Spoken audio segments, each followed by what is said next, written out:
Yo people, welcome back to the YouTube channel. You already know what time it is. It's time for another video. Big up your damn selves in the building. Make sure you smash up the likes every single damn time and subscribe if you are new. Chelsea versus Tottenham preview. Now it's the morning of the game. We have a very interesting update injuries wise, which I cannot wait to get into because, as you know, we have 2 fresh injuries per press conference. The scroll bar is on screen for you to go through all the injuries, but Disasi and Silva are the recent absentees. And listen, we've made peace with this. This is what's going to happen until the end of the season. We're not going to fix our injury issues this season. It's just not going to happen. So just bear in mind for the upcoming fixtures that more players are going to be missing, and you just have to hope that more players will come back. However, I feel like we're always going to be running at a deficit because the more injuries we have, the more cautious we have to be with injuries coming back. And personally, you know, I have a long list of players I just don't even want to see until pre-season. I don't care if they want to go for Euros. I'm being selfish, I know. But I don't care about Euros and, oh, you want to make the team, so you're going to rush back for Chelsea. No. We're talking about the long-term career here. We're talking about long-term health and fitness. We're talking about next season, the season after that, building up some sort of durability. And that means proper recovery. So I think you really should just leave Euros and focus on the World Cup. Be ready for that. That's what you don't want to miss in America. But we'll see what players do and what their advice is. Before we get into, obviously, the team and the tactics and the game coming up, obviously, Maatsen's dad, Edward, has had a lot to say since his recent move to Dortmund, of course. They would have played PSG by the time you're watching this, and I would have done the watch along for that. And we will be doing the second legs as well. So make sure you're there for that as well to see who gets to the final. But he had a lot to say. He said a lot of the club also revolves around money, which sometimes seems more important than the club's interest. Obviously, speaking about Maatsen's loan to Dortmund, not really be given a proper opportunity at Chelsea. And now it seems, and no surprise to me, because I did predict, in my opinion, that Bayern Munich would come in for Ian Maatsen once Alphonso Davies was looking to move on. Obviously, his contract's running down. They're not going to reach some sort of agreement for a renewal. Looks like he's going to Real Madrid. Wouldn't surprise me if Bayern Munich came in for Ian Maatsen at that 35 million price that we've set. And that is a clause to replace him, because they've seen, tried and tested at Dortmund now in the Bundesliga what he's capable of. It's an easy purchase to make. And then we see the report here that Bayern Munich see Ian Maatsen as a potential replacement for Real Madrid bound Alphonso Davies. So he's happy at Dortmund. The talk is that he wants to continue his development at Dortmund because he's stable there. But Bayern Munich are the bigger club. They do have the monopoly over Germany, and it is an opportunity, guaranteed title challenges and obviously Champions League challenges. So it'll be interesting to see how that works. And obviously who the new Bayern Munich manager will be, I'm sure will have a massive say on whether or not Maatsen is part of that person's plans. But like I said, Maatsen looks like he's going to be staying in Germany. Also, Chelsea are interested in recouping 50 million or bringing in 50 million pure profit for Conor Gallagher. Nizar Cancelo again reports this. Not a surprise. They've been trying to sell him at every single window since they've really taken over, to be honest, for that pure profit. But it is not down to them. It's down to Conor Gallagher. Like I always say, he's got 1 year left on his contract. If he chooses to run that down and reject any proposals that come his way, then they will have a very difficult position in December, where they will have to offer him a new contract to keep him on. Otherwise, he'll walk for free. And I'm sure they don't want pure profit walking for free. So, yeah, that's going to be an interesting story to follow in the summer. Probably heavily dependent on whether Pochettino stays here or he doesn't. If he stays here, it's clear that Pochettino has Gallagher in his plans, has made him captain. If a new manager comes in that doesn't see Gallagher as the hub and the fulcrum of the team, then his decision and his future may change. And also Raheem Sterling, we have to speak on his future as well. He remains committed to Chelsea and is settled in London. Unless Sterling has a major U-turn, he's going to resist an exit and try to prove any critics wrong. Now, I always questioned why Raheem Sterling would kind of want to join Chelsea in the first place, because of course it was a step down from Manchester City in terms of competing for titles on a regular basis. Obviously, we offered him a massive wage. He is, I think, the highest paid player in the team, and for family reasons, he wants to be back in London. Now, that is going to be a very difficult player to shift wage-wise, and obviously how comfortable he is in this city, he's not going to want to uproot and leave. So those Saudi talks that people have, and we just ship him to Saudi, highly unlikely he wants to go to Saudi. Now, the only realistic situation I can see is that he goes to PSG, which is in obviously France, Paris, not too far from London, and also they can afford his wages or in and around his wages. And it's another big club that is going to be going for titles and trophies. He's not going to go down the pecking order in the Premier League. Those teams won't pay the fee or the wages. And the other top teams in England, Man United, I don't see that. Arsenal, I don't see that. Tottenham, again, I don't see that. They would prefer to purchase probably players that are either up and coming in their development or players that are senior in lower league teams but have proven themselves over the last few years on low wages. He exceeds their budget. Liverpool, it's just, he hasn't got many options, is my point. And Premier League teams have the most money outside of maybe a PSG, a rarity. Real Madrid, Barca, not happening. Italian clubs, again, unlikely. So there isn't really much room for maneuver for Sterling in terms of exit plans and exit strategies. So it's not really a surprise to see that he wants to stay here. As I say, I question the motivation. How many more trophies, titles do you want to pick up? I do feel by the time, if you're being optimistic, by the time that this project is even kicking and living and breathing, he won't be part of it anymore because he will get to a point where he's clearly having quite a steep decline and his age will start to catch up with him and then he'll be out the door. So I don't see trophies as his main motivation to be here because otherwise he'd be looking for a way out. He'd be saying, I'm in my final few years of my career. I've peaked. I'm now starting to dip. I need to start trying to bring in as many trophies as possible. But he seems pretty content. And why wouldn't he be? He had a lot of success at Man City. So that's the position we put ourselves in. And it doesn't surprise me that he's not looking for an exit, and I don't expect him to leave, if I'm being completely honest. Like I said, PSG to maybe replace Mbappe is the only, him or Rashford, pick one of those two to go to PSG. That's your only possible exit strategy for these clubs with these players on high wages that are not in form. So that's my opinion on all of that information in terms of the news. Obviously, we play Tottenham tonight. Like I said, it's a London derby. It's the Pochettino derby. I will be doing a watch-along. It's a big game, not really for the grand context of the table, because you know what I think in terms of where we're going to finish or what we can really do. However, just in isolation, this is a big game because it's Tottenham at home, because it's Pochettino in charge, and we cannot afford to lose back-to-back London derbies. We were absolutely thrashed, embarrassed at the Emirates. We need to rectify that. Now, the comeback against Aston Villa, in the second half was admirable to a degree. Like I said, in the grand scheme doesn't mean much, but it's going to take time to really erase what happened at the Emirates, and you need to really beat Tottenham at home to start to bring that back. Don't dare lose, as Mourinho would say, we cannot lose. We cannot lose. Now, Tottenham are having their own problems coming into this game. I believe Davis is now looking like he's out. Postecoglou was speaking about, multitude of their fullbacks being out injured on that left-hand side. He was cooked by Saka anyway at the weekend, so it's not even like he was particularly a strong point for them. Werner has been confirmed to be out for Tottenham as well, but unfortunately we have our own issues as well because, of course, there's no Disasi. He's been added to the injury list. And Thiago Silva, as we saw, limping off in the previous game, he is also not involved in this match. So both teams coming in with injury issues.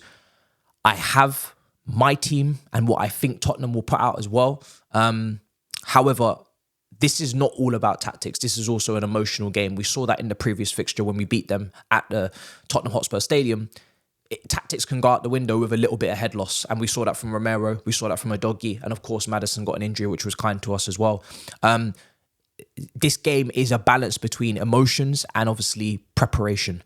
And these players have to come into a London derby charged up. They have to come in with that potential aggression, but don't overstep the mark. And we've done very well to improve our discipline since earlier on in the season where we were picking up yellow cards for fun. The manager was picking up yellow cards. And this could be the game that kind of kickstarts that caution again, kickstarts that kind of lack of discipline. We need to tread the line very carefully, make sure that we're in their heads and they're not in ours, because that could be what really changes this game. We talk about tactics, systems all the time, but emotions play a massive part. It's very difficult for a player to retain information if they're playing with a hot head or they're playing on a yellow card. So we need to be very, very mindful of that.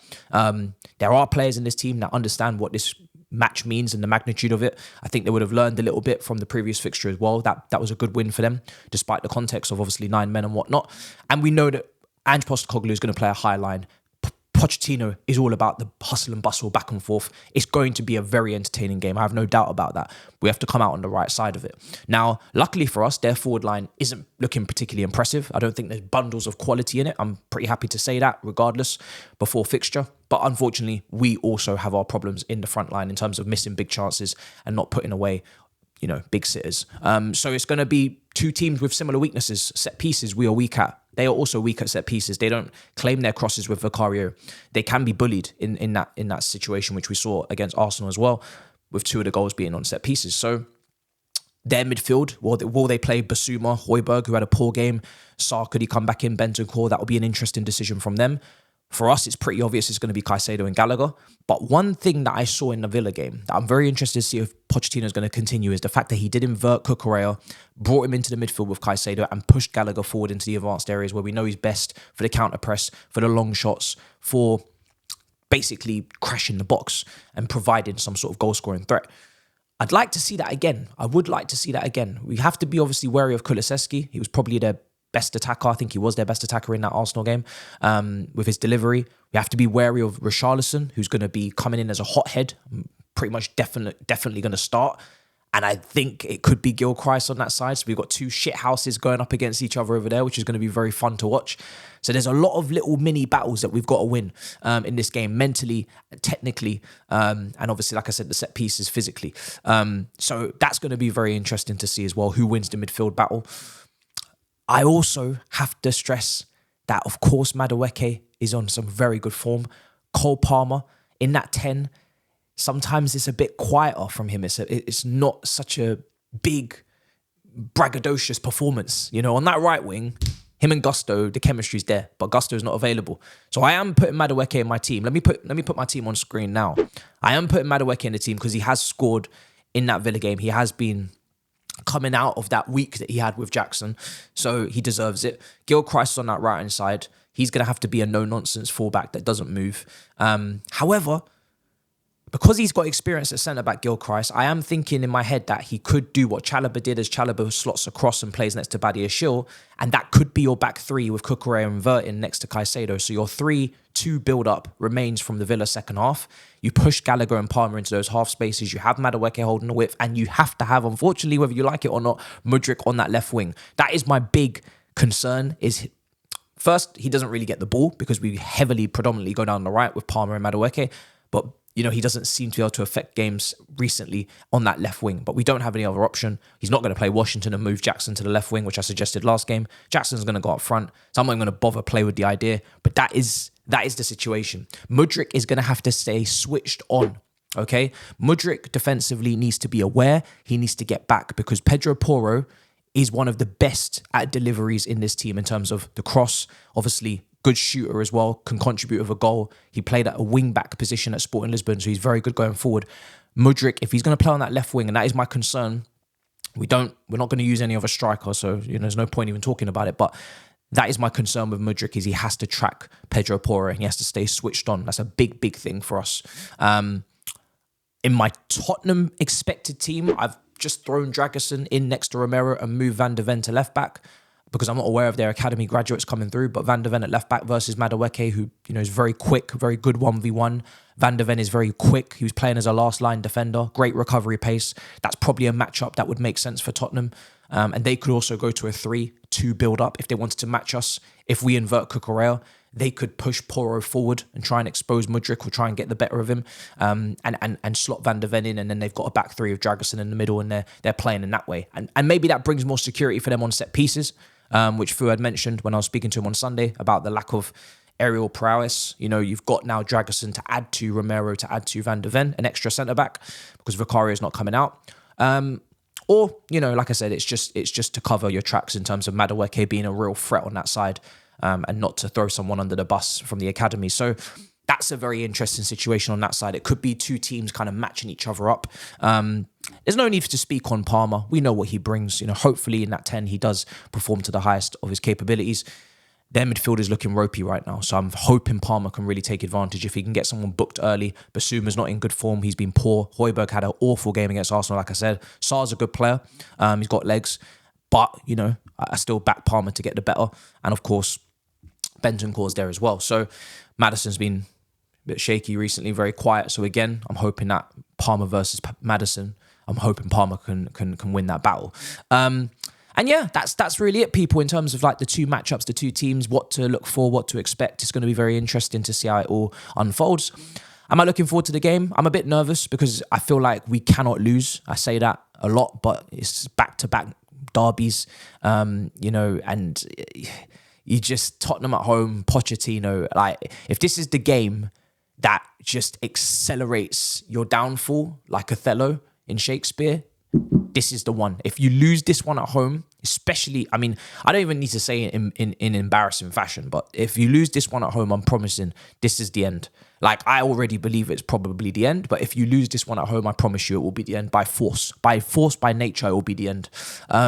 We know Tottenham are going to give us chances. We know they're going to play a high line.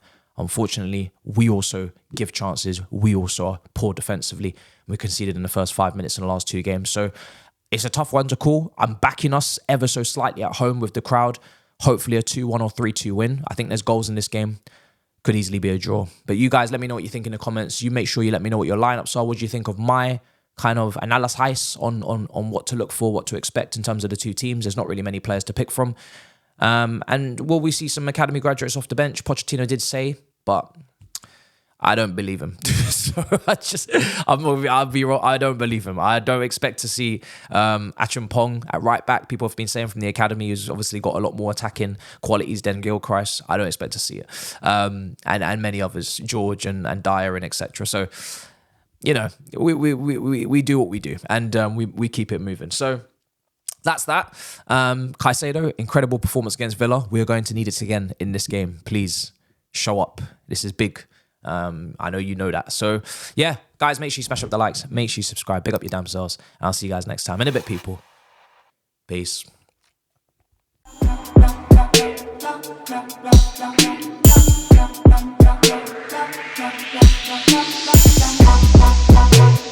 Bye.